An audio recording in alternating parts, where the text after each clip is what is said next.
بسم الله الرحمن الرحيم، والحمد لله رب العالمين، وصلى الله وسلم وبارك على نبينا محمد وعلى آله وأصحابه أجمعين.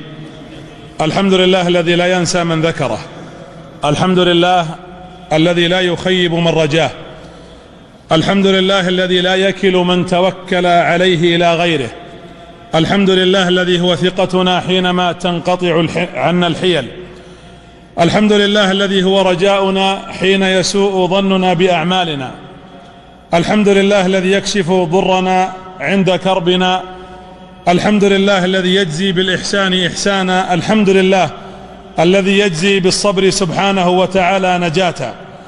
اللهم لك الحمد بالإسلام، اللهم لك الحمد بالقرآن، اللهم لك الحمد بالأهل والمال، اللهم لك الحمد بسطت رزقنا وأظهرت أمننا وأحسنت معافاتنا، ومن كل ما سألناك من صالح أعطيتنا. لك الحمد كثيرا كما تنعم كثيرا، أعطيت خيرا كثيرا وصرفت شرا كثيرا.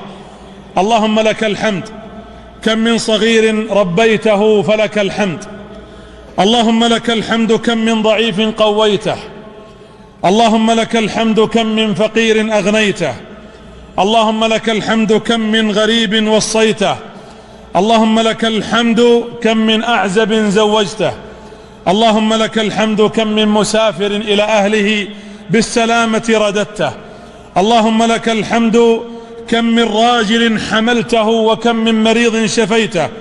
اللهم لك الحمد، كم من سائل أعطيته. اللهم لك الحمد، كم من سائل أجبته وأعطيته. اللهم لك الحمد على النعم التي لا تحصى، ونسألك اللهم أن ترزقنا شكرها فيما يرضيك عنا. لك الحمد طوعا، لك الحمد فرضا وثيقا عميقا سماء وأرضا. لك الحمد صمتا، لك الحمد ذكرا، لك الحمد خفقا حثيثا ونبضا. لك الحمد ملء خلايا جناني وكل كياني رنوا وغمضا. إلهي وجاهي إليك اتجاهي، وطيدا مديدا لترضى فأرضى. فأنت قوامي وأنت انسجامي مع الكون، والأمر لولاك فوضى. فاحمدوا الله على نعمة الإسلام، وصلوا على نبيكم سيد الأنام صلى الله عليه وآله وسلم. الليلة ليلة استثنائية، الحديث عن الله حديث عظيم. من أنا العبد الضعيف الذي يتحدث عن ربه؟ من نحن العباد الذين نجتمع فنتحدث عن الله؟ والله لو اجتمع الخلق كلهم كبيرهم وصغيرهم على أن يتحدثوا عن ربهم لما استطاعوا. إذا نحن أثنينا عليك بصالح فأنت الذي نثني وفوق الذي نثني. الأمر أمرك، والقلوب خوافق في موقف بين المنية والمنى. حق الله جل وعلا هو افتتاح هذه السلسلة المباركة. وأما حقك وهو غاية مقسم، لا الحق أنت وما سواك الباطل. ما دار في الحنك اللسان، وقلبت قلما بأحسن من ثناك أنامل. اللهم إنا نسألك أن تجعلنا ممن يثني عليك بما أنت أهله، ويذكرك سبحانك ربنا بما تستحقه. حق الله هو له حق، ولنا أيها الكرام والعباد كذلك فضل، لأن الله امتن به علينا. النبي صلى الله عليه وسلم كان على حماره يعفور كما جاء ذلك في الصحيحين. وذكر الإمام أحمد في المسند رواية أيضا أن معاذ رضي الله عنه حينما رأى النبي على حماره قال النبي: يا معاذ. يقول: فالتفت إليه قلت: لبيك وسعديك يا رسول الله. وهذه الرواية عند أحمد. قال: يا معاذ تعال فاركب معي. يقول معاذ: فاستحيت من النبي صلى الله عليه وسلم أن أمتطي دابته وأن أركب على ظهر حماره. والبيهقي يقول في شعب الإيمان: صاحب الدابة أولى بظهرها، وصاحب المكان أولى بمكانه. قال: فاستحيت أن أركب على دابة رسول الله. قال: يا معاذ اركب معي. يقول: فكررها صلى الله عليه وسلم، ثم ركبت على دابته. فلما ركبت مشينا قليلا، ثم عثر الحمار فسقط الحمار وسقط رسول الله وسقط. قال فقمت حياء وخجلا أن نبينا وقع على الأرض عليه الصلاة والسلام، لكن النبي التفت إلى معاذ يتبسم لأنه إمام الهدى والمتواضع الأول. اضحك لأنك جئت بشرى للورى، في راحتيك السلم والإسلام، ضحكت لك الأيام يا علم الهدى، واستبشرت بقدومك الأعوام. قال فالتفت يضحك متبسما فقال يا معاذ تعال، يعني مرة ثانية، واركب معي على ظهر الحمار. قال فكنت رديفه على حماره فركبت خلفه، ثم مشى الحمار قليلا فعثر الحمار وسقط النبي وسقط عليه الصلاة والسلام، ثم قام وهو يتبسم وقال اركب معي يا معاذ. قال فركبت الثالثة. قال فلما مشى الحمار قليلا قلت يا معاذ. قال لبيك وسعديك يا رسول الله. قال أتعرف حق الله على العباد؟ قال معاذ قلت الله ورسوله أعلم. قال حق الله على العباد أن يعبدوه ولا يشركوا به شيئا. قال ثم مشينا قليلا فقال النبي صلى الله عليه وسلم أتعرف يا معاذ حق العباد على الله؟ قلت الله ورسوله أعلم. قال حق العباد على الله بشرط إذا فعلوا ذلك، يعني حققوا التوحيد، أن لا يعذبهم. ثم قال النبي، قال معاذ للنبي صلى الله عليه وسلم أو أخبر الناس أحدثهم بذلك؟ قال لا فيتكلوا، وهذه رواية البخاري ومسلم. ثم حدث معاذ رضي الله عنه بعد وفاة النبي صلى الله عليه وسلم خشية أن يكون قد كتم علما عن النبي صلى الله عليه وآله وسلم. أعظم حق لله التوحيد. أجمل مجلس يؤمه الصالحون ويفد إليه الحكماء والعقلاء هو المجلس الذي يذكر فيه الله ويتحدث فيه عن حقه، وهو توحيده سبحانه وتعالى. هذا التوحيد كلمة لا إله إلا الله العظيمة، وأنت تتحدث عن ربك، هي التي من أجلها أسست الملة ونصبت القبلة، وأرسل الله رسله وأنزل كتبه وشرع شرائع دينه. هذه الكلمة العظيمة التي قال عنها ابن عيينة ما أنعم الله على العباد نعمة أعظم ولا أكبر ولا أجمل ولا أكمل ولا أحسن من أن عرفهم لا إله إلا الله. هذه الكلمة العظيمة التي قال عنها موسى عليه السلام في حديث أبي سعيد الخدري الذي يرويه الحاكم وابن حبان وصححه، وإن كان حديث البطاقة أصح منه، لكن قال موسى يا ربي علمني شيئا أذكرك به. موسى يقول يا رب أريد أن أذكرك بشيء يعني خاص فيني أنا. قال الله لموسى يا موسى قل لا إله إلا الله. قال يا ربي كل عبادك يقولون هذه الكلمة.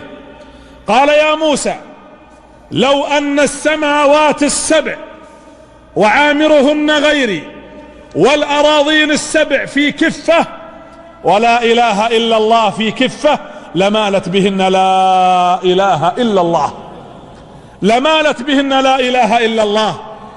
فالتوحيد حق الله على العباد.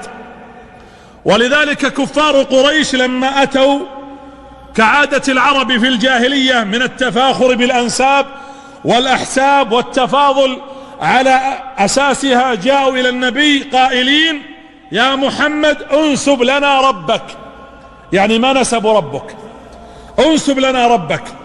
ونسوا أو تناسوا أنه هو الذي خلقهم من ماء مهين. فجاء الجواب من الواحد الأحد على هذا السؤال، فعرف نفسه جل وعلا بقوله قل هو الله أحد الله الصمد لم يلد ولم يولد ولم يكن له كفوا أحد. هذه السورة موجزة لكنها معجزة، اشتملت على معاني بديعة وأشارت إلى لطائف كثيرة ومسائل خالدة. لذلك لا عجب أن تعدل ثلث القرآن كما أخبر بذلك النبي صلى الله عليه وسلم. وتسمت هذه السورة بسورة الإخلاص، لأن فيها تعليم الناس إخلاص العبادة لله، وهو حق من حقوق الله جل وعلا، وسلامة الاعتقاد من الإشراك به جل في علاه. وتسمى سورة التوحيد، وتسمى سورة الأساس، لأنها اشتملت على التوحيد وهو أساس الإسلام. وقد أحصى بعض العلماء لسورة الإخلاص ما يربو على 20 اسما، وأنتم تعرفون إذا تعددت الأسماء يدل على شرف المسمى. ولذلك سيبويه صانع النحو في كتابه الكتاب ذكر أهل النحويين صناع النحو والإعلام أنه لما قسم المعرفة قسمها إلى 6 أقسام، جعل أول قسم فيها قسم العلم، وجعل أعلم الأعلام اسم الله جل في علاه لفظ الجلالة الله. لما توفي سيبويه يذكر أنه رؤيا في المنام، فسئل قالوا له ماذا صنع الله بك؟ قال إن الله غفر لي ورحمني وأدخلني الجنة لأنني جعلت أعلم الأعلام لفظ الجلالة الله الله.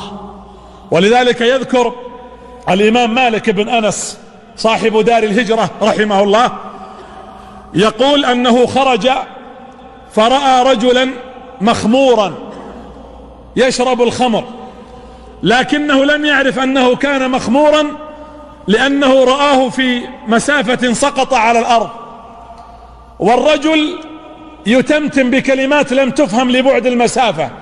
فلما اقترب الإمام مالك إلى الرجل علم من حاله أنه على أثر شفتيه الخمر، كان يردد الله الله وهو ساقط على الأرض وسكران.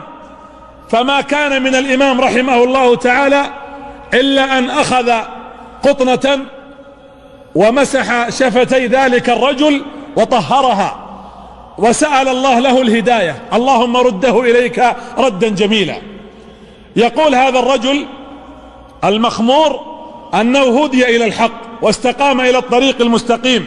قال الإمام مالك رحمه الله تعالى فرأيت في المنام أنني أبشر أن الله تبارك وتعالى أعد لك مكانا عاليا لأنك طهرت المكان أو الشفتان التي يخرج منها لفظ الجلالة. الإمام مالك كان يرى أن لفظ الجلالة لا يمكن أن يخرج من بين شفتين نجستين، فطهر تلك الشفتان أو الشفتين حتى يخرج لفظ الجلالة طاهرا من بين تلك الشفتين، الله الذي هو التوحيد الحق. ولذلك سميت هذه السورة بأسماء عدة.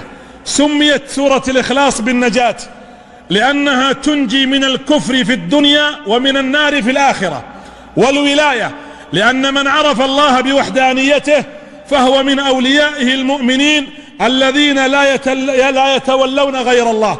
ثالثا سميت بالنسبة لما روي أنها نزلت لما قال المشركون انسب لنا ربك، فعرفوا قيمة التوحيد. ولذلك النبي صلى الله عليه وسلم صعد على الصفا، كان همه الأول أنه يدعو الناس إلى هذه الكلمة، إلى حق الله. فلما وقف يا معشر قريش يا بني هاشم يا بني عبد مناف، فلما اقترب الناس واجتمعوا منه قال يا قوم لو أنني حدثتكم أن خلف هذا الوادي خيلا تصبحكم أو تمسيكم أو تصدقونني؟ قالوا ما جربنا عليك كذبا. قال إذن قولوا لا إله إلا الله تفلحوا. فقالوا أما هذه فلا. وأنزل الله جل وعلا إنهم كانوا إذا قيل لهم لا إله إلا الله يستكبرون. وقال أبو لهب تبا لك يا محمد ألهذا جمعتنا؟ فأنزل الله تبت يدا أبي لهب وتب. النبي يدعو الناس من البداية إلى هذه الكلمة لأنها الكلمة العظيمة، الكلمة التي فيها حق الله تبارك وتعالى أن يحقق هذا التوحيد. ولذلك من قال لا إله إلا الله مخلصا من قلبه دخل الجنة. ولذلك النبي صلى الله عليه وسلم جعل بالتوحيد وهو حق الله يعصم دمك ومالك وعرضك.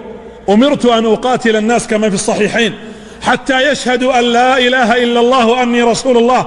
طيب إذا فعلوا ذلك عصموا مني دماءهم وأموالهم وأعراضهم إلا بحقها وحسابهم على الله. ولذلك النبي عليه الصلاة والسلام في حديث أسامة رضي الله عنه كما في صحيح مسلم في كتاب الإيمان أن أسامة بن زيد غزا غزوة مع مجموعة من صحابة رسول الله. أسامة رضي الله عنه وهو يقاتل في هذه الغزوة لفت نظره مشرك من المشركين يقتل في المسلمين، يعني يعمل عمله بسيف يقتل في المسلمين، فغاضه ذلك. المواقف التي نراها اليوم والصور والمشاهد المتكررة التي نرجو الله أن يرفع عن أمة الإسلام، نرى في الأخبار في أحوال إخواننا في الشام، في سوريا، في فلسطين، وأحوالهم كذلك في العراق وفي أفغانستان وفي أوساط أفريقيا وفي بورما وفي غيرها، مشاهد يندى لها الجبين. لا أظن عاقلا إنسان يحمل قلب فضلا على أن يكون مؤمنا موحدا بالله أنه يرى مثل هذه المشاهد ولا يتحرك قلبه. ولذلك أسامة رأى المشرك يقتل في المسلمين فغاضه ذلك المشهد، فقام أسامة فلحق به، يعني وجه سهامه إليه ثم لحق به. المشرك لما علم أن أسامة بطل يلحق به فر هاربا، فأخذ أسامة يلحق به حتى سقط المشرك على الأرض. فلما سقط رفع أسامة سيفه، ولما رأى المشرك السيف متوجه إليه ليقتله قال المشرك أشهد أن لا إله إلا الله، أشهد أن لا إله إلا الله، فقتله أسامة. ثم انتصر المسلمون في تلك الغزوة وعادوا إلى النبي مستبشرين يريدون أن يبشروه بالنصر، واستقبل النبي عددا منهم قبل أسامة فأخبروه أن أسامة قتل رجلا قال لا إله إلا الله. ثم دخل أسامة على النبي مستبشر بالانتصار فقال السلام عليك يا رسول الله، فما رد عليه السلام. في بعض الألفاظ عند الإمام الترمذي وغيره أنه قد طأطأ رأسه أي النبي عليه الصلاة والسلام وعينه تدمع، ثم قال السلام عليك يا رسول الله ظنا من أسامة أن النبي لم يسمعه، فرفع النبي رأسه وهو يقول يا أسامة أقتلت الرجل بعد أن قال لا إله إلا الله؟ فيبرر قال أسامة يا رسول الله رأيته يقتل في المسلمين فغاضني ذلك. قال النبي يا أسامة أقتلت الرجل بعد أن قال لا إله إلا الله؟ قال يا رسول الله ما قالها إلا تعوذا من الموت، يعني خوفا من الموت. قال يا أسامة من لك بلا إله إلا الله إذا جاءت تحاجك يوم القيامة؟ قال أسامة والذي نفسي بيده وددت أنني ما أسلمت إلا تلك اللحظة، تمنيت أنني ما دخلت أصلا في الإسلام إلا تلك اللحظة، لأن قضية لا إله إلا الله توحيد يحصن ويحفظ هذا الدم والنفس والعرض، وهذه أعظم كلمة وهي حق الله تبارك وتعالى على عباده. حق الله جل وعلا على عباده أن يوحدوه ولا يشركوا به شيئا، أن يعبدوا الله تبارك وتعالى وحده. ولذلك تجد هذا التوحيد، واسأل من أرسلنا من قبلك من رسلنا أجعلنا من دون الرحمن آلهة يعبدون. كل الأنبياء والرسل أرسلوا لهذه القضية ولهذا التوحيد ولهذه القضية الوحيدة، وهي أن يوحدوا الله تبارك وتعالى. فلا يصرف شيء من العبادات لغير الله، لا صلاة ولا سجود ولا حج ولا صيام ولا ذبح ولا حلف ولا غير ذلك. قل إن صلاتي ونسكي ومحياي ومماتي لله رب العالمين لا شريك له وبذلك أمرت وأنا أول المسلمين. العبادات كلها وما يتعلق بها من الجوارح بالقلب هي حق لله تبارك وتعالى، منها الصلاة مجتمعة متفرقة فريضة نافلة، إذ هي عبادة لا تصلح إلا لله. السجود له والركوع له والتسبيح له والدعاء له والقراءة له والقيام كله حق له سبحانه وتعالى. في حديث عبد الله بن أبي أوفى، حديث يرويه ابن ماجه وابن حبان وهو صحيح، أن معاذ رضي الله عنه لما قدم من الشام سجد للنبي صلى الله عليه وآله وسلم، فقال النبي: معاذ، ما هذا؟ يعني من متى؟ كيف تسجد؟ ما هذا يا معاذ؟ قال: أتيت الشام فوافقتهم يسجدون لأساقفتهم وبطارقتهم، فوددت في نفسي أن أفعل ذلك لأنك رسول الله. فقال النبي صلى الله عليه وسلم: فلا تفعلوا، نهاه، فإني لو كنت آمرا أحدا أن يسجد لغير الله لأمرت المرأة أن تسجد لزوجها، فلا سجود إلا له. الذين يخضعون تحت أرجل بشر مثلهم، بل يطوفون على حجر ويتوسلون إلى شجر. رأيت في بعض البرامج في بعض البلدان في الهند وغيرها فيه معابد يعبدون الفئران أكرمكم الله، يكرمون الفأر ويطيبونها ويطعمونها ويعبدونها، ومنهم من يعبد شجرة، ومنهم من يعبد صنما، ومنهم من يعبد فرج امرأة أكرمكم الله.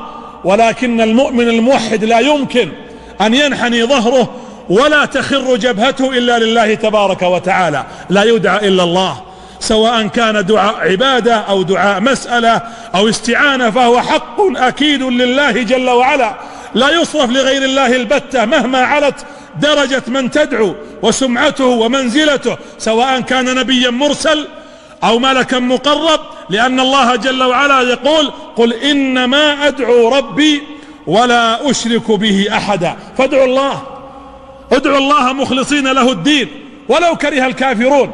الكفار الذين استقامت ربوبيتهم وانحرفت ألوهيتهم كانوا إذا ركبوا في الفلك دعوا الله مخلصين له الدين، لأنهم في حال كرب، فلما نجاهم إلى البر إذا هم يشركون. ولذلك لا نجاة إلا بالتوحيد. أنا أقول لكم باختصار: أصحاب الهموم والديون والمشاكل الزوجية والقضايا الخاصة وأصحاب الكروب، إذا أراد أن يفرج له كربه فليلجأ إلى الله. يونس عليه السلام في سفينة ووضعوا قرعة، لما رأوا ذلك الحوت الضخم في البحر كاد أن يحطم سفينتهم أو يلتقمها، فقالوا لا بد أن نضع طعما ونضحي بواحد، فاقترعوا، فكان الوقوع السهم على يونس عليه السلام. ثم قال ربانها: إن هذا رجل ظاهره الصلاح، لنعيد القرعة مرة أخرى لعله يخرج غيره، فتعاد 3 مرات فيكون على يونس الخيار، كما قال الله جل وعلا: فساهم فكان من المدحضين.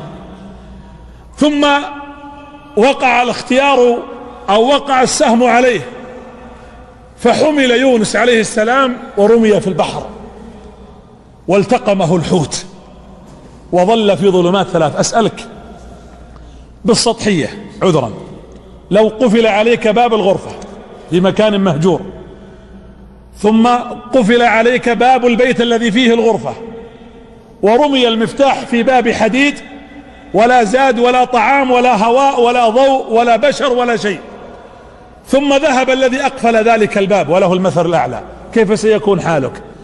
يونس ما تغير ارتباطه بالله، لأن تغير المكان والظروف لا تغير قلبا تعلق بربه جل في علاه مطلقا موحد. في ظلمات 3: ظلمة ليل، ظلمة البحر، وظلمة الحوت، ومع ذلك كان التوحيد حاضرا: لا إله إلا أنت سبحانك إني كنت من الظالمين. فجاءت الإجابة بعدها فنجيناه. لا يمكن أن تدعو بهذا الدعاء، وهذا دعاء كرب: لا إله إلا أنت سبحانك إني كنت من الظالمين. جمع بين التوحيد والاستغفار، كما قال الله لمحمد: قبل أن تبدأ رسالتك، قبل أن تزاول دعوتك، قبل أن تقوم بمهمتك، فاعلم أنه لا إله إلا الله واستغفر لذنبك. اجمع بين التوحيد والاستغفار تجد الفرج ينفتح عليك. الله جل وعلا قريب من يونس ولا لا؟ حينما يقول الله جل وعلا أنه قريب مجيب. القرب. الآن بس أريد منكم اسكت لا تتكلم، أنا سأسكت. كل منا يناجي ربه بينه وبين نفسه. أنا لا أعلم كل منكم بماذا يناجي. المناجاة أن تستشعر أن الله منك قريب. كلنا يسمعون الله. الله يعلم ما كان وما يكون وما هو كائن وما لم يكن لو كان كيف يكون. فالذي في نفسك قريب يسمع ويجيب. ولذلك يونس لا إله إلا أنت سبحانك إني كنت من الظالمين. في بعض الروايات أن هذا الصوت حينما ارتفع، لأن الله يقول إليه يصعد ايش؟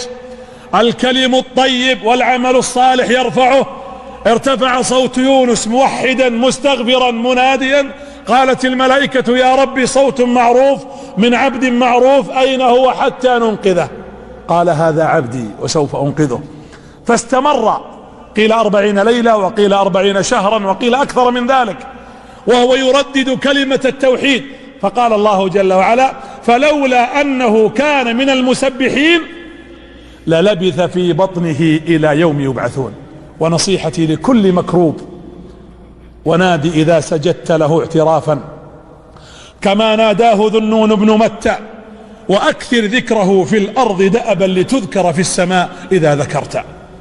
الذبح حق من حقوق الله، لا يمكن أن تتقرب لا بكبش ولا حتى ببعوضة لغير الله تبارك وتعالى، لأن حياتك كلها وصلاتك ونسكك لا يكون إلا لله.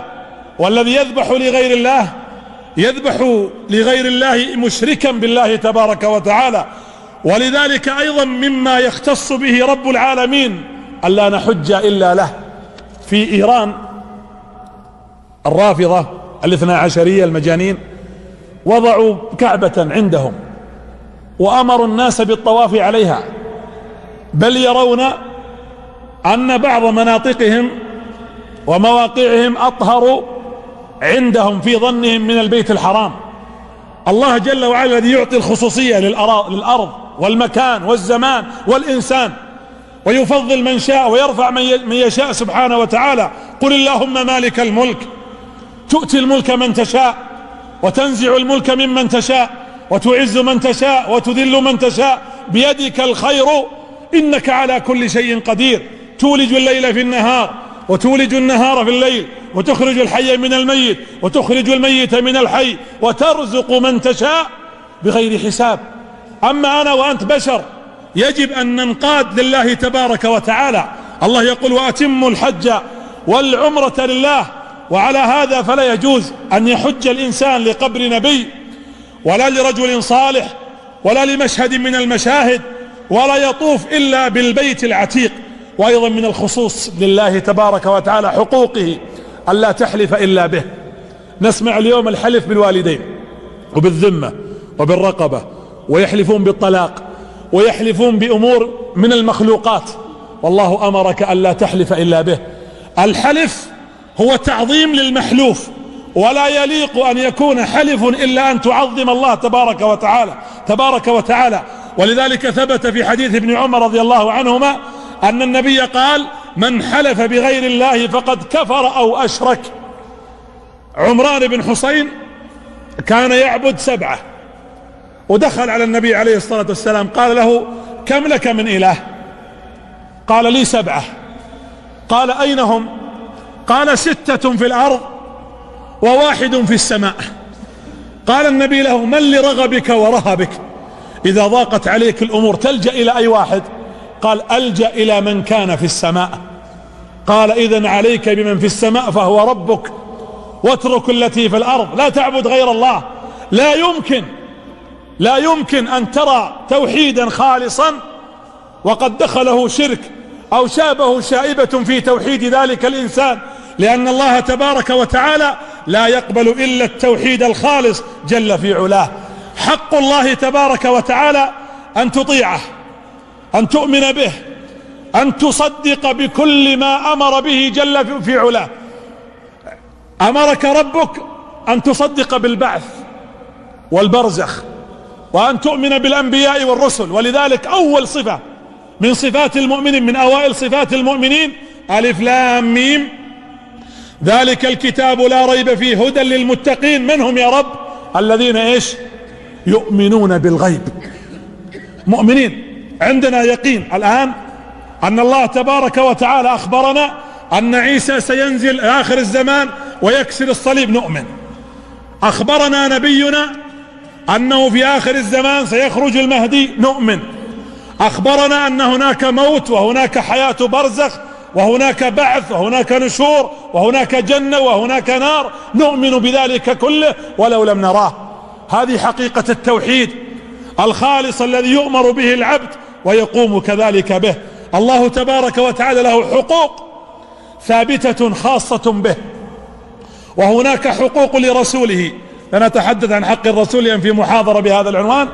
وهناك حق مشترك لله وللنبي صلى الله عليه وآله وأصحابه وسلم: يا أيها الذين آمنوا آمنوا بالله ورسوله. في حق مشترك. وهناك حق خاص برب العالمين تبارك وتعالى.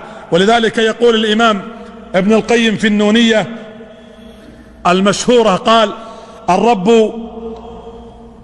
رب والرسول فعبده حقا وليس لنا إله ثاني، فلذاك لم نعبده مثل عبادة الرحمن فعل المشرك النصراني. كلا، ولم نغلو الغلو كما نهى عنه الرسول مخافة الكفران، حتى قال: لله حق لا يكون لغيره ولعبده حق هما حقان، لا تجعل الحقين حقا واحدا من غير تمييز ولا فرقان، فالحج للرحمن دون رسوله، وكذا الصلاة وذبح ذي القربان، وكذا السجود ونذران، وكذا السجود ونذرنا ويميننا، وكذا متاب العبد من عصيان، وكذا التوكل والإنابة والتقى، وكذا الرجاء وخشية الرحمن، وكذا العبادة واستعانتنا به إياك نعبد، ذان توحيدان وعليه ما قام الوجود بأسره دنيا وأخرى، حبذا الركنان، وكذلك التسبيح والتكبير والتهليل حق إلهنا الديان، لكنما التعزير والتوقير حق للرسول بمقتضى القرآن، والحب والإيمان والتصديق لا يختص، والحب والإيمان والتصديق لا يختص حقان مشتركان. هذه تفاصيل الحقوق ثلاثة لا تجهلوها يا أولي العدوان. حق الله تبارك وتعالى عظيم، وتوحيد الله جل وعلا أعظم أمر. ولذلك إذا عرفت حق نفسك، يقول العلماء: اعرف قدر نفسك تعرف حق ربك. من أنت؟ الله جل وعلا يناديك في القرآن الكريم ويقول جل وعلا: وفي أنفسكم أفلا تبصرون. ولذلك العلماء كلهم حينما جاءوا عن الحديث عن أنفسهم كمخلوقين: هل أتى على الإنسان حين من الدهر لم يكن شيئا مذكورا؟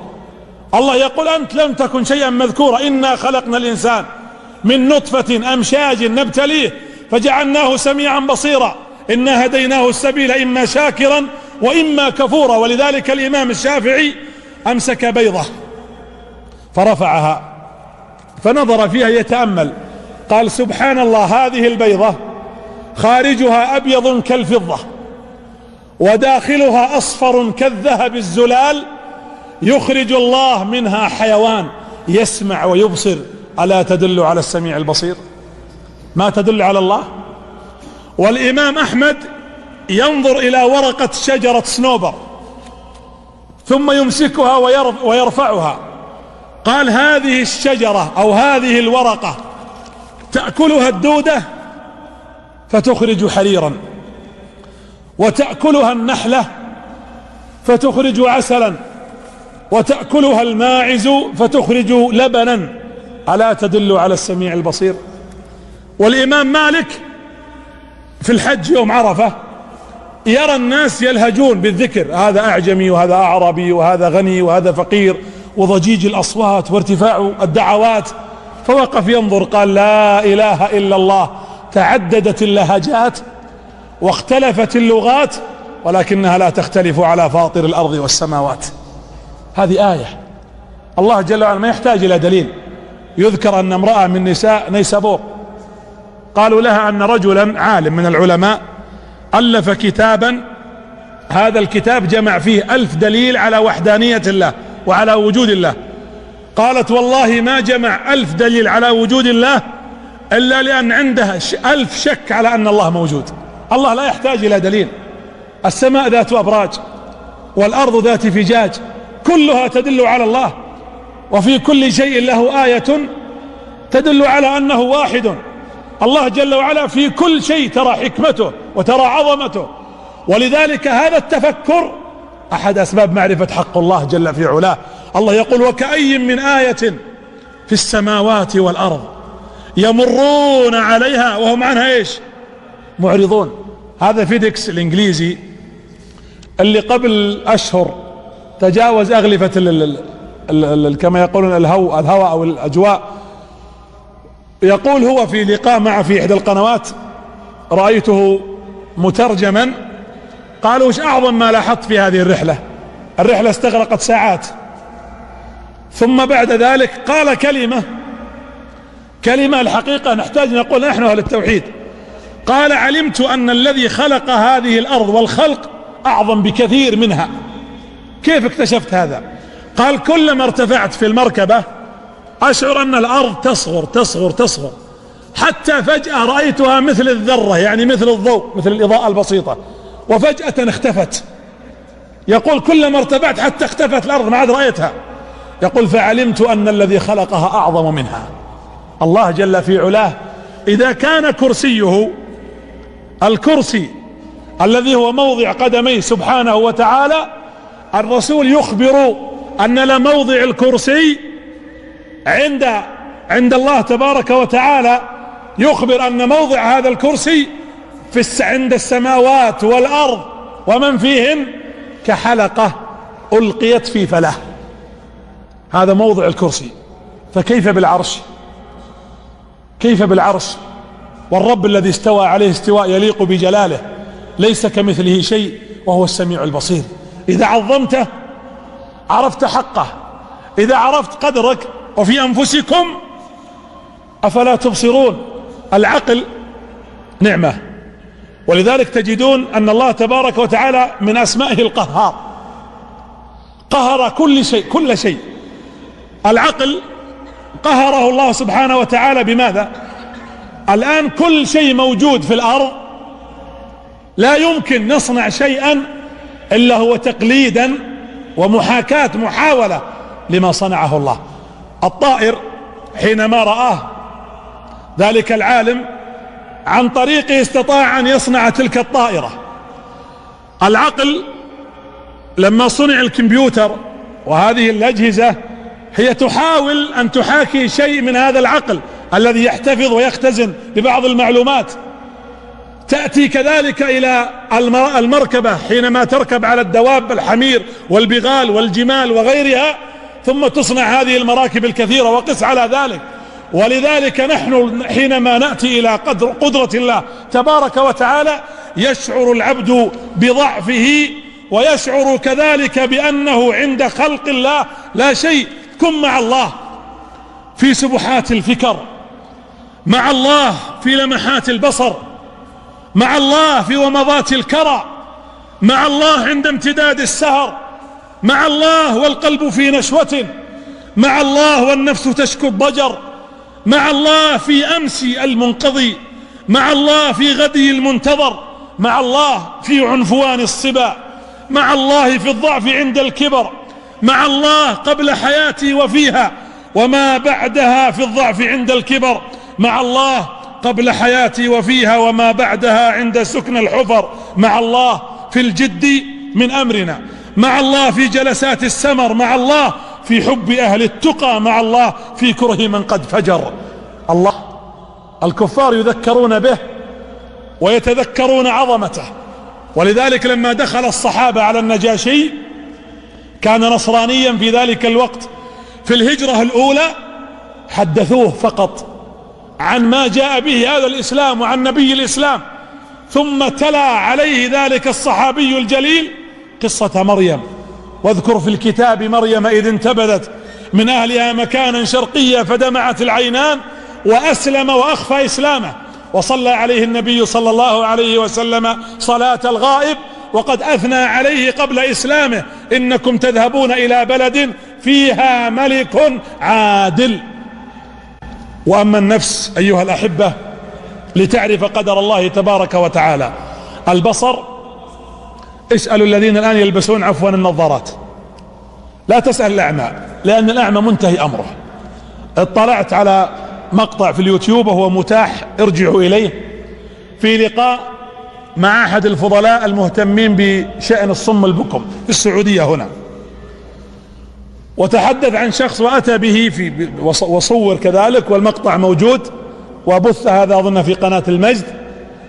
والرجل هذا لا يسمع أبكم ولا يتكلم أبكم ولا يسمع ولا يرى، ويتعامل معهم باللمس، يمسك أطراف الأصابع ويتعامل معهم.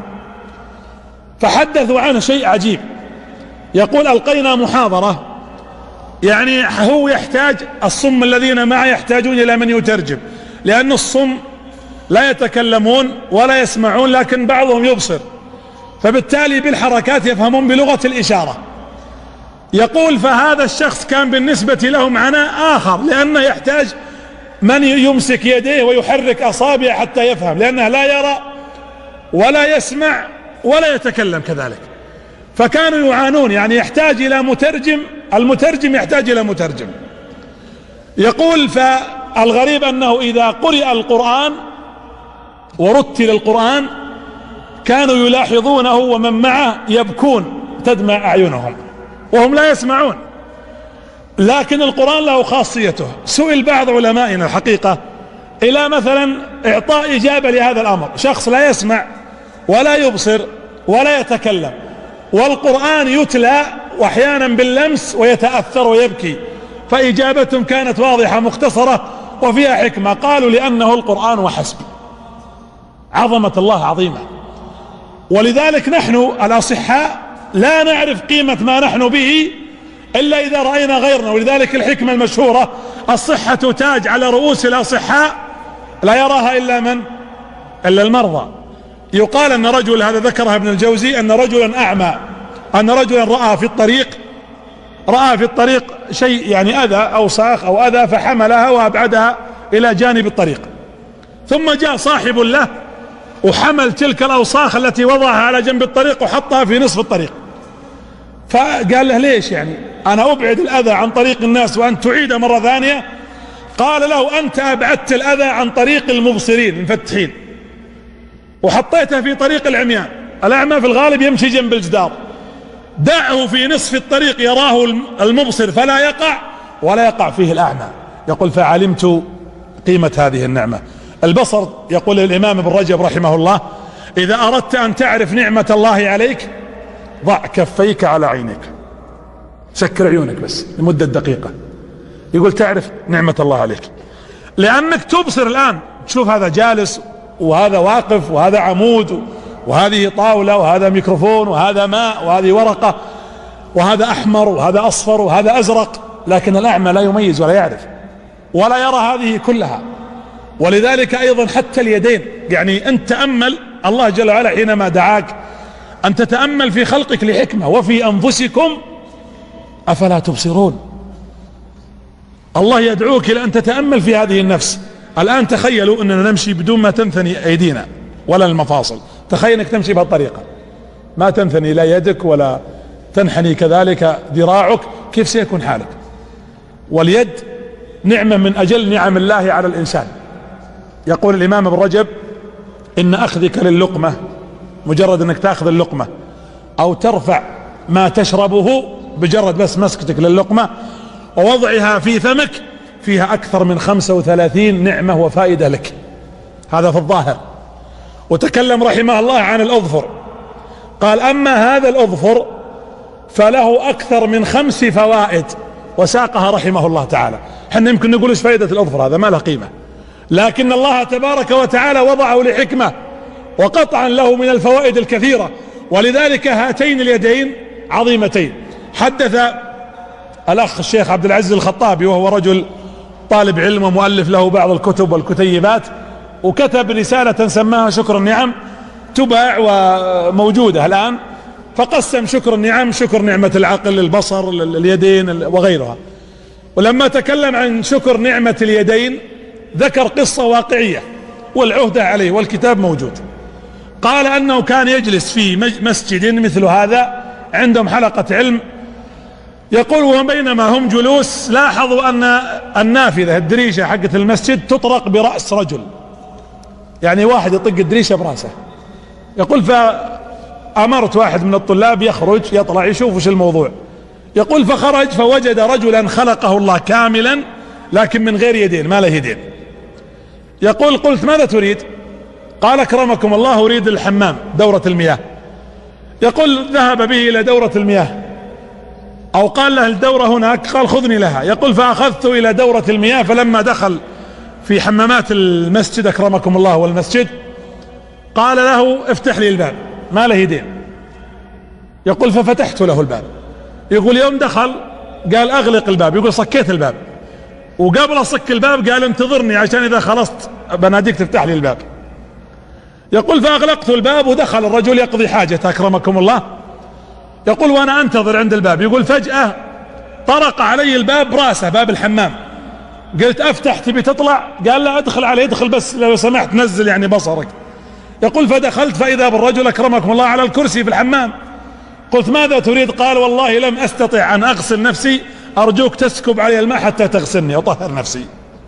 يقول فطأطأت رأسي وأنزلت عيني وأنا أحمد الله وأقول لله ما أخذ وله ما أعطى، فاحمد الله على هذه النعمة. الإنسان المتعافي نعمة. إذا رزق الأمن العبد إيمانا في قلبه، إيمانا في قلبه وعافية في بدنه وأمنا في بلده وداره، حيزت له الدنيا بحذافيرها، حيزت له الدنيا كلها بحذافيرها. العافية لا يعادلها شيء. يقول أحدهم سبحان من أعطى هؤلاء القصور والأموال، يعني ليش حنا ما أخذنا مثلهم؟ فقال له أحد العلماء أما ذهبت المستشفى فقلت سبحان من عافانا مما أمرض به هؤلاء؟ ادخل المستشفيات تجدون العجب العجاب. حدثني الشيخ عبد العزيز السدحان، دكتور عبد العزيز، يقول بأنه زار مستشفى النقاهة، مستشفى النقاهة على طريق الخرج، وهو مستشفى يعنى بالذين أصيبوا بعاهات خلقية.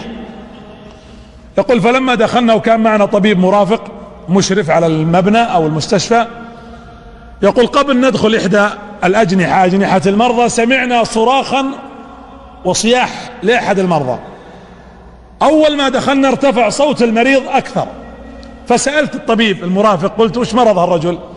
قال هذا الرجل عنده تلف في الجهاز الهضمي، ما يقدر يهضم الطعام، يعني يأكل الطعام وثم بعد ذلك يتعسر في هضمه.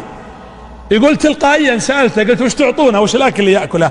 يعني يأكل طعاما ثقيلا مثل الرز واللحم وكذا؟ قال لا نضع له محلول أشبه ما يكون بالحليب مع فيتامينات ونضع في رضاع أطفال ونخضه ويرضعه، ومع ذلك يتعسر في هضمه، لا يستطيع أن يهضمه ويصرخ ويصيح. ولذلك الإمام هارون الرشيد أمير المؤمنين سألوه قالوا له لو أن الدنيا كلها بين يديك لكنك افتقدت الماء، ما عندك موية وعطشت وأردت شربة ماء، كم تدفع من مالك حتى تأخذ الموية؟ قال أدفع نصف ملكي. قالوا طيب، شربت الماء ثم دخل في داخل أمعائك وما استطعت أن تخرجه، ووجدت العلاج عند رجل يعالجك بأمر الله ويخرج لك هذا الماء، كم تعطيه؟ قال اعطيه نصف ملك الآخر. فقال لا بارك الله في ملك ذهب نصفه بشربة ماء والآخر بإخراج هذا الماء. والله الذي لا إله غيره، زرت مركز التأهيل الشامل التابع لوزارة الشؤون الاجتماعية قبل سنوات، ومركز التأهيل الشامل مثل مستشفى النقاهة، لكن هؤلاء الذين خلقوا بعاهات أصلا خلقية.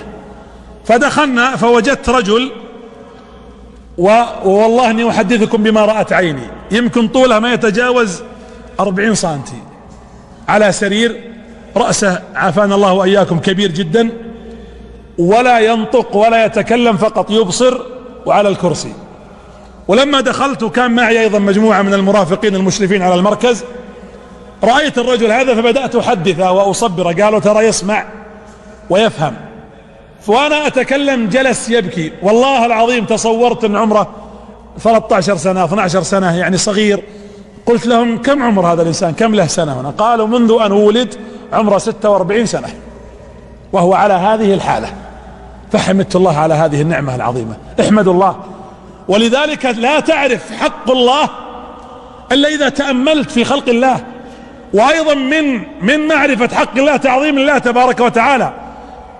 إن لله 99 اسما من أحصاها دخل الجنة. الأسماء التي لله تبارك وتعالى لو أننا تأملنا فيها، الله سبحانه وتعالى يقول النبي لابن عباس تعرف على الله، تعرف على الله في الرخاء. ومن جملة معرفة الله تبارك وتعالى أن تعرف أسماءه وأن تعرف صفاته. الله أعلم المعارف كلها، لفظ الجلالة الذي لم يتسمى به أحد. حينما تتحدث هو الله الذي لا إله إلا هو عالم الغيب والشهادة، هو الرحمن الرحيم، هو الله الذي لا إله إلا هو الملك القدوس السلام المؤمن المهيمن العزيز الجبار المتكبر، سبحان الله عما يشركون. حينما ترى أقدار الله تبارك وتعالى تعرف عظمة الله. تخيل واستشعر النبي صلى الله عليه وسلم يسرى به في ليلة من المسجد الحرام إلى المسجد الأقصى ثم إلى السماء، حتى لم يكن بينه وبين العرش إلا قاب قوسين أو أدنى، كما قال الله فكان قاب قوسين أو أدنى. ويرجع النبي في تلك الليلة ولا يزال فراشه حارا دافئا صلى الله عليه وآله وسلم. من الذي أسرى به في هذه السماوات السبع؟ ما بين السماء والسماء مسيرة 500,000 عام. الملك الواحد النبي صلى الله عليه وسلم رأى جبريل بهيئته، ولما وصفه صلى الله عليه وسلم رآه الليلة الثانية في غار حراء حينما كان يتعبد ربه، لما ذهب إلى زوجته وقال زملوني، ثم عاد الليلة الثانية يقول لخديجة وأنا داخل أريد يدخل النبي صلى الله عليه وسلم الغار، وإذا به يقال محمد. النبي التفت يمين، الحديث في البخاري، حدثتنا به عائشة رضي الله عنها، التفت يمين ما في أحد، يا محمد، التفت يسار، يا محمد ارفع. ونظر الرسول فإذا به يرى جبريل بين السماء والأرض على عرش، على كرسي يجلس. يقول النبي صلى الله عليه وسلم والله إني رأيته له 600 جناح. طرف جناح جبريل عليه السلام يغطي ما بين السماء والأرض فقط. هذا جبريل واحد من الملائكة. ما بين شحمة الملك، شحمة أذنه، وعاتقه مسيرة 500 سنة. وتخيل أنت أطت السماء وحق لها أن تعط، ما من موضع 4 أصابع إلا وهناك ملك ساجد أو راكع. ملائكة لله سيارون، وله ملائكة بالبيت يطوفون، 70,000 ملك في البيت المعمور كل ليلة كل يوم يذهبون يطوفون ولا يعودون إلى قيام الساعة. ملائكة عظام. ومع ذلك إذا جاء يوم القيامة وأمر الله الجميع أن يقفوا في ذلك المشهد العظيم ورفعوا ظهورهم ورؤوسهم، قالوا مقولتهم المشهورة سبحانك ما عبدناك حق عبادتك. هل عظمت الله حقيقة التعظيم؟ هل عرفت الله حق قدره؟ هل عظمته سبحانه وتعالى الذي قهر الأشياء؟ النار يقهرها الله بالماء، يسكب عليها الماء. الماء يتكون من ايش؟ من يعرف؟ اكسجين وايش؟ وهيدروجين. الاكسجين والهيدروجين وش هي؟ مواد محرقة هي مادتين محرقة. هذا هو القهر العظيم. ومع ذلك هي مادة الحياة، لأن الله جل وعلا سيقلب هذا الماء يوم القيامة نار، وإذا البحار ايش سجرت، تتغير الأمور، لأن الله أراد أن يقهر النار بهذه الماء. ومع ذلك قهر النار جل في علاه. إبراهيم عليه السلام يرمى في منجنيق في مشهد تاريخي حقيقة أمر فيه من العظمة الشيء العظيم. وإذا بالنمرود بن كنعان ينظر وهو يجزم أن النار ستحرق إبراهيم من الوهلة الأولى. من شدة النار كان يقال أنه ما تمر الطيور ولا طائر يمر من فوقها إلا أحرقته النار وأصبح رمادا من شدتها. ومع ذلك يأتي الأمر الإلهي: يا نار ايش كوني بردا. ما قال برد وانتهى الموضوع، برد وسلام. لو كانت برد لأصبحت مادة تجمد، ولكن برد وسلاما. وحددها الله على من؟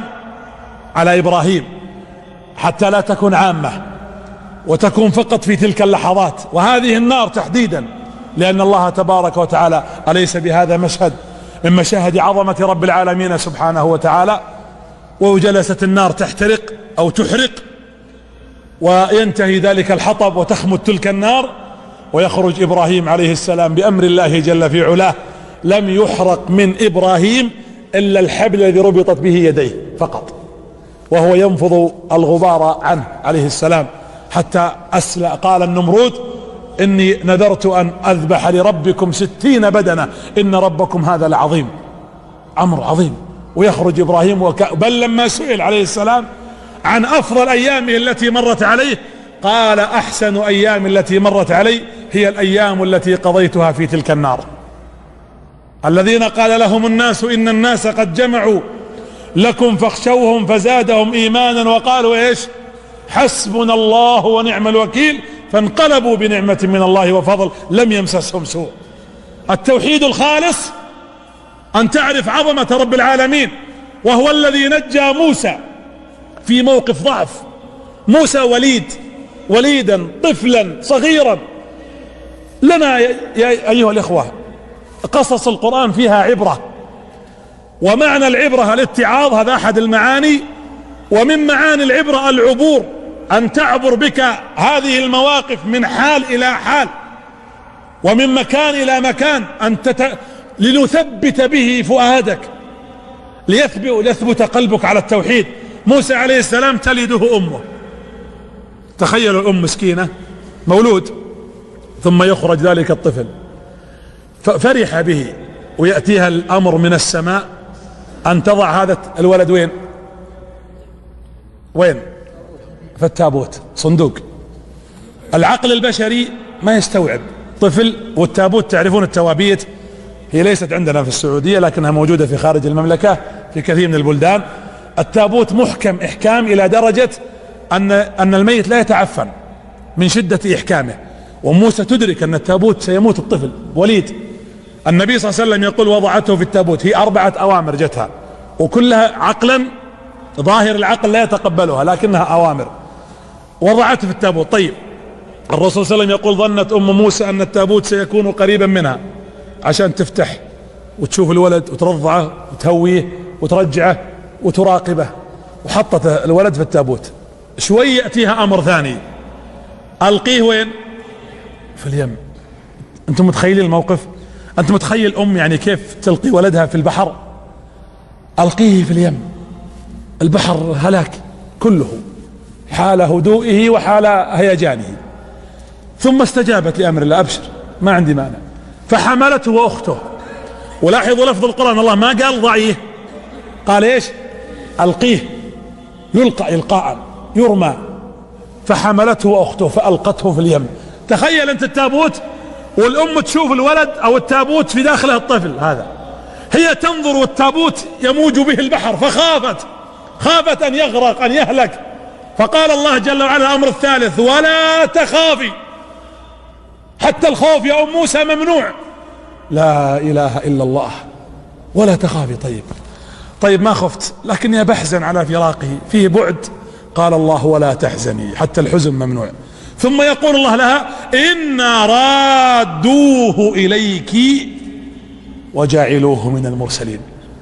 يقول النبي صلى الله عليه وسلم، شوفوا تحقيق أمر الله، قال وضعت موسى في أول النهار وقد رضع من ثديها الأيمن وما غابت شمس ذلك اليوم وجاع موسى إلا وهو يرضع من ثديها الأيسر.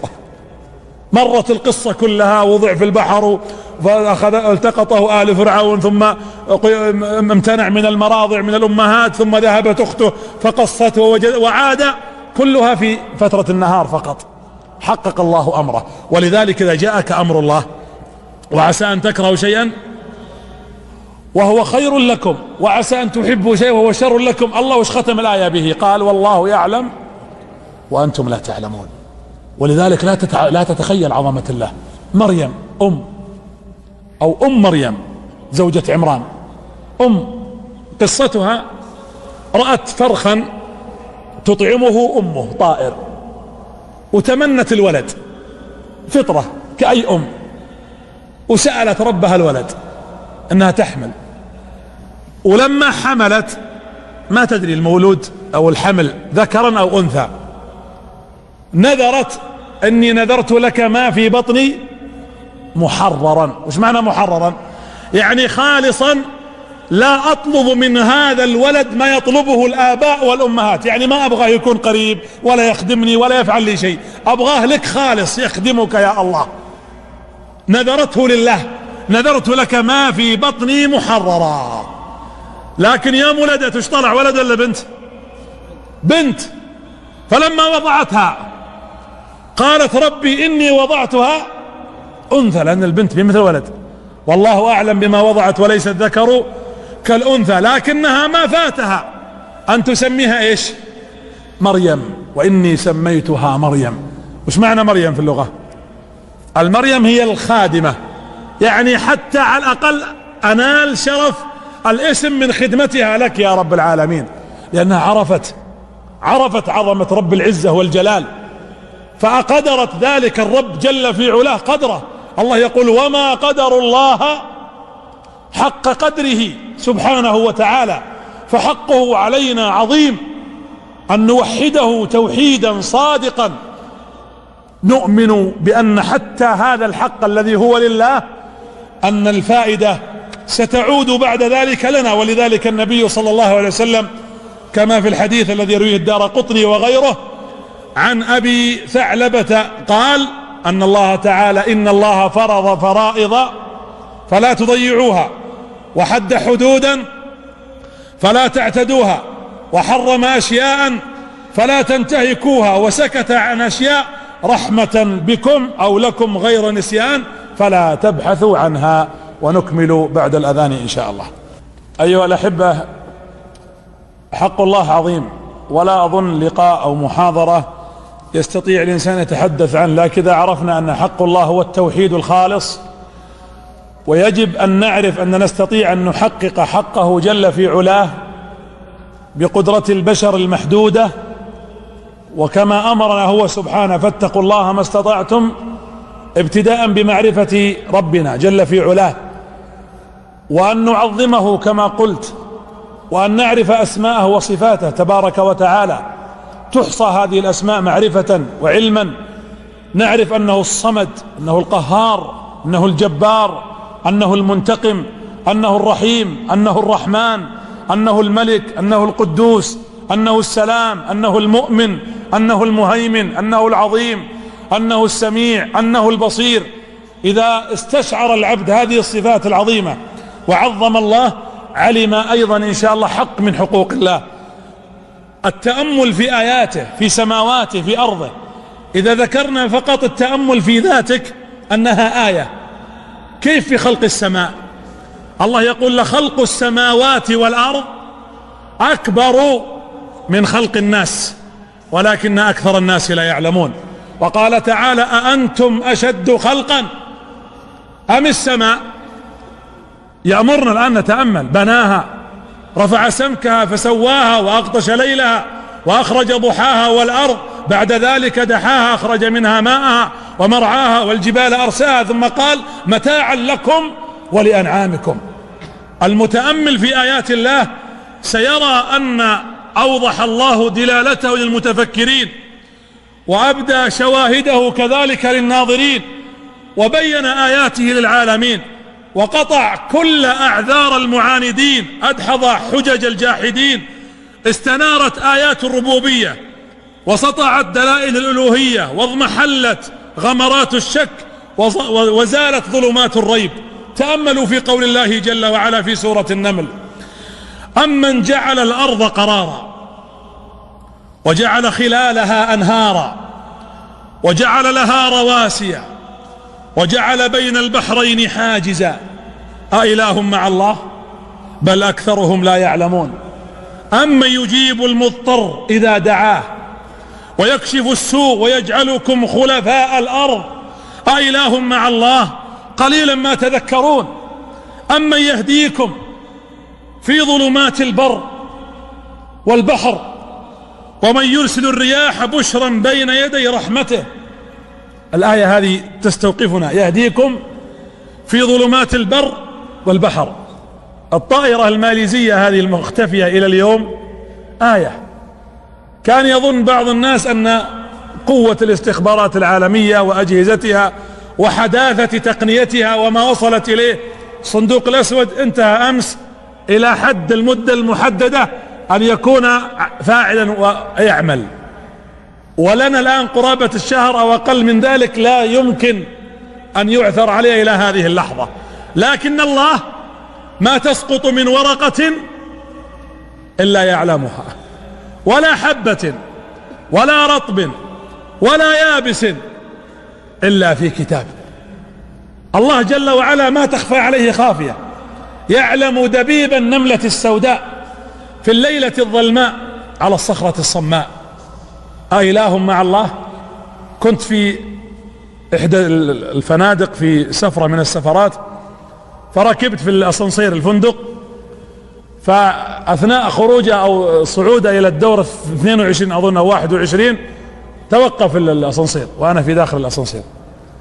والأسانسير لما تعرفون لما ينتقل من دور إلى دور يكون اللي يواجهك جدار.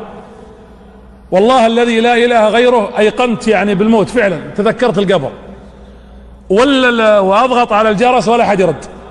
وبقيت فيه قرابة 45 دقيقة جلست على الأرض أسبح وأذكر الله ولا أدري ما الموضوع. الغريب أن الإدارة أو الفندق لم يعلم، والسبب كان في ذلك أن الأسانسيرات كانت قبل ذلك أصلا عطلانة، وكانوا حاطين لوحات منع الدخول، ويظهر أني ما انتبهت ودخلت. بقيت 45 دقيقة، لكن والذي نفسي بيده كل شيء طرأ علي في تلك اللحظة. أولها تذكرت القبر، ثانيا تذكرت الذي لا تخفى عليه خافية. يعني كم من الأرواح والأعمال تصعد إليه كل يوم. النبي صلى الله عليه وسلم أخبر أنه سمع في ليلة الإسراء والمعراج دوي كدوي النحل يطوف حول العرش، فسأل ما هذا؟ وقيل هذا ذكر الذاكرين لله في الأرض، يرتفع إلى السماء ويطوف حول عرش الرحمن. الله جل في علاه يعلم ما يكون وما هو كائن وما لم يكن لو كان كيف يكون. مثل هذه المواقف التي تمر بالإنسان يستشعر معها عظمة الله. أمن يهديكم في ظلمات البر والبحر ومن يرسل الرياح بشرا بين يدي رحمته أإله مع الله تعالى الله عما يشركون. أمن يبدأ الخلق ثم يعيده ومن يرزقكم من السماء. وائل بن العاص بن وائل السهمي أتى إلى النبي وش معه رفات، قيل أنه رفات طير ميت، دخل به على النبي صلى الله عليه وسلم فرفعه ثم نفذه وطار رفات هذا الطير وتساقط في الأرض. قال يا محمد أتزعم أن ربك يحيي هذا؟ عظام أصبحت رفاثا، تزعم يا محمد أن ربك يحييها؟ فقال نعم، إن الله هو الذي أحياك وأنه يميتك وأنه يبعثك ثم يدخلك النار. فأنزل الله جل وعلا أولم يرى الإنسان أنا خلقناه من نطفة فإذا هو خصيم مبين، وضرب لنا مثلا ونسي خلقه قال من يحيي العظام وهي رميم قل يحييها الذي أنشأها أول مرة وهو بكل خلق عليم الذي جعل لكم من الشجر الأخضر نارا إلى آخر الآيات. فالله تبارك وتعالى إذا عظمه المعظمون وعرفوا قدره عرفوا من هو الأول والآخر. أول ليس له مبدئ، آخر جل عن منتهي، ظاهر بالدليل باطن بالحجاب يثبته العقل ولا يدركه الحس. إنما يقع الإشكال في وصف من له الإشكال، وإنما تضرب الأمثال لمن له أمثال. فأما من لم يزل ولا يزال فما للحس معه مجال. عظمته عظمت عن نيل كف الخيال. كيف يقال له كيف؟ والكيف في حقه محال أن تتخايله الأوهام وهي صنعه، وكيف تحده العقول وهي فعله، كيف تحويه الأماكن وهي وضعه. انقطع سير الفكر، وقف سلوك الذهن، بطلت إشارة الوهم، عجز لطف الوصف، عشيت عين العقل، خرس لسان الحس. من بيان عظمته أنه رفيع الدرجات، من أثر قسره تسبح له السماوات، من توقيع أمره يأمر بالعدل، واقع زجره ينهى عن الفحشاء، ينادي على باب عزته أو ينادى على باب عزته لا يسأل، يصاح على محجة حجته لمن الأرض ومن فيها. نظر بعين الاختيار إلى آدم، هذا يقوله ابن الجوزي، فحظي بسجود ملائكته، وإلى ابنه شيث فأقامه في منزلته، وإلى نوح فنجاه من الغرق بسفينته، وإلى إبراهيم فكساه خلته، وإلى إسماعيل فأعان الخليل في بناء كعبته، وافتداه بذبح عظيم في ضجعته، وإلى لوط فنجاه وأهله من عشيرته، وإلى شعيب فأعطاه الفصاحة في خطبته، وإلى يعقوب فرد حبيبه مع حبيبته،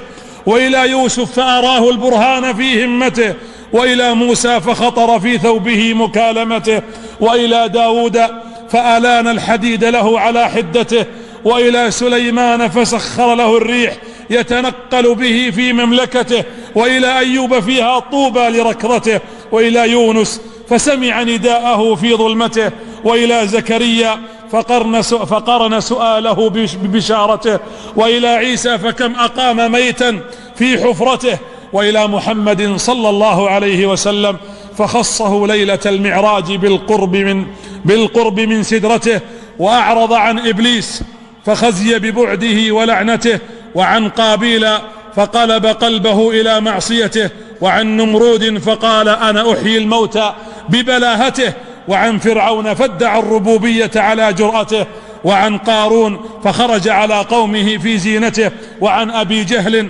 فشقي مع سعادة أمه وابنه وابنته. هكذا جرى تقديره ولا اعتراض على قسمته، ويسبح الرعد بحمده والملائكة من خيفته. فلا إله إلا الله العظيم الحليم، لا إله إلا الله سبحانه، إله واحد ليس له شريك وليس له مثيل في ذاته أو صفاته أو أفعاله. كل ما في الكون من إبداع ونظام وتوافق وانسجام يدل على أن مبدعه ومدبره واحد، فهو الله الذي لا إله غيره. لو كان فيهما آلهة إلا الله لفسدتا، فسبحان الله رب العرش عما يصفون. وليس التوحيد أيها الأحبة مجرد إقرار العبد بأنه لا خالق إلا الله، وأن الله رب كل شيء ومليكه، كما كان عباد الأصنام مقرين بذلك وهم مشركون. بل التوحيد يتضمن من محبة الله والخضوع له والذل له وكمال الانقياد لطاعته وإخلاص العبادة له وإرادة وجهه الأعلى بجميع الأقوال والأعمال والمنع والعطاء والحب والبغض، ما يحول بين صاحبه وبين الأسباب الداعية إلى المعاصي والإصرار عليها.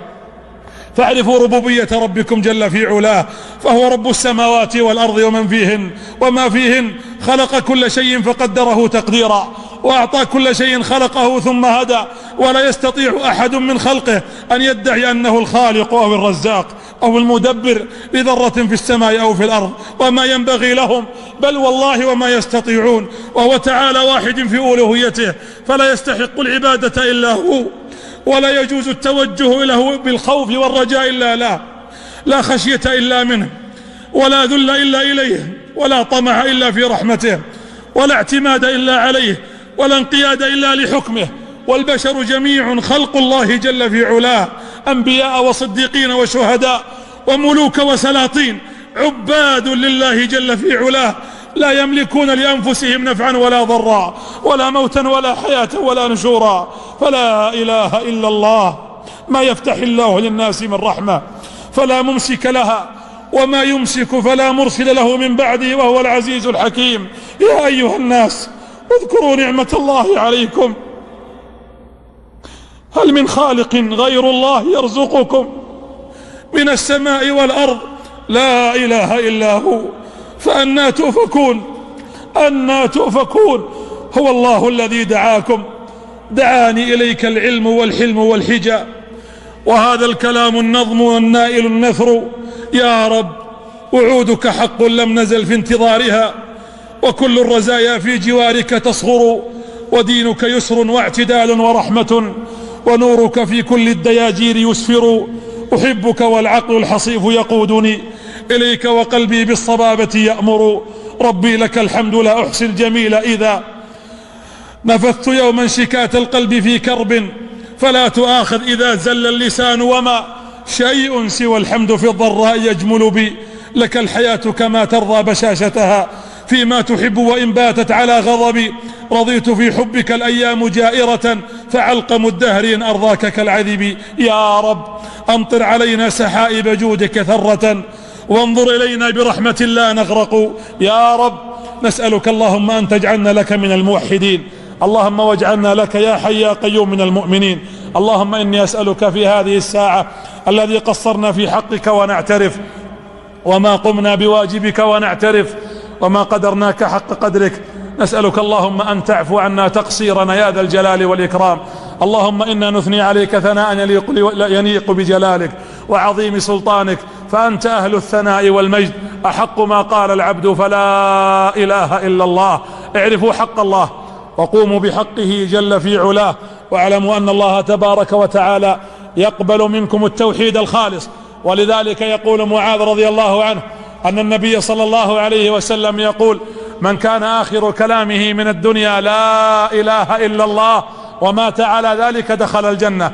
اللهم أمتنا على لا إله إلا الله، اللهم أمتنا على لا إله إلا الله، واجعلنا ممن يعرف حقك يا رب العالمين. اللهم إنا نؤمن بك ونتوكل عليك ونستعين بك، ولا رجاء إلا بك، ولا توكل إلا عليك، ولا اعتماد إلا عليك، ولا استعانة إلا بك. اللهم أعنا على إقامة حقك وإقامة هذا التوحيد يا رب العالمين، الخالص لك كله يا ذا الجلال والإكرام. اللهم أني أسألك في هذه الساعة الكريمة أن تغفر لإخواني الحاضرين كلهم، واغفر لأخواتي الحاضرات، واغفر للمستمعين والمستمعات والمشاهدين والمشاهدات. اللهم يا رب العالمين إن هؤلاء العباد حضروا تقديرا لذاتك، رغبة في أن يعرفوا حقك. اللهم إنهم قد حضروا في بيت من بيوتك، اللهم أنت أقرب منهم، اللهم أنت أقرب لهم منا وأعرف بحالهم منا ومنهم. اللهم كل واحد منهم في نفسه حاجات وفي صدره زفرات، ويدعوك في هذه الساعة ويناجيك. اللهم حقق لكل واحد منهم مسألته، اللهم حقق لكل واحد منهم مسألته، اللهم حقق لكل واحد منهم مسألته. اللهم أعطهم حتى تدهشهم، اللهم رضهم وارض عنهم، اللهم اقض الدين عن المدينين منهم، واشف المرضى من المرضى منهم. اللهم يا حي يا قيوم، من كان له حاجة وعليه هم ودين وكرب فنفس كربه واقض دينه وتولى أمره وأصلح ما بينه وبين زوجه. اللهم إن في بيوت المسلمين من اللأواء والضراء والبكاء والدموع ما لا يعلمه ولا يكشفه إلا أنت. اللهم أنزل الرحمة على بيوت المسلمين، واجعلها بيوتا ذو مودة ورحمة يا رب العالمين. اللهم إنا نسألك في هذه الساعة أن تصلح شبابنا وأحوالنا.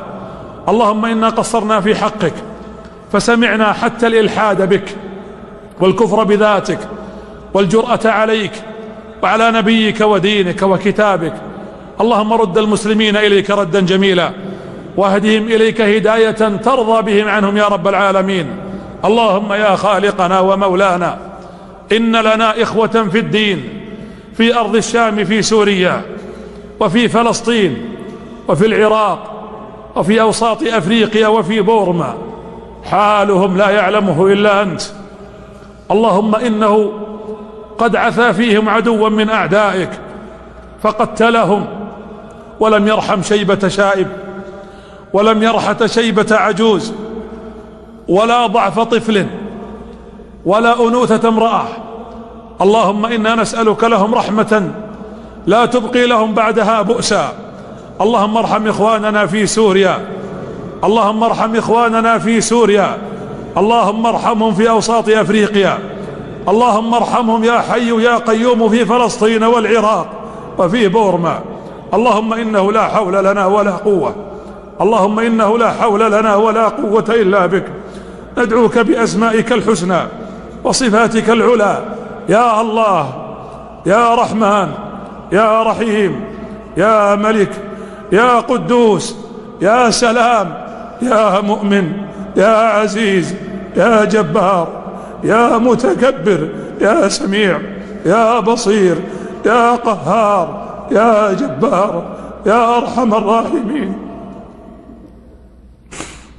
أسألك بأسمائك كلها وندعوك بعظمتك وجبروتك وقوتك أن تسلط على بشار وأعوانه وعلى أعداء الدين في كل مكان.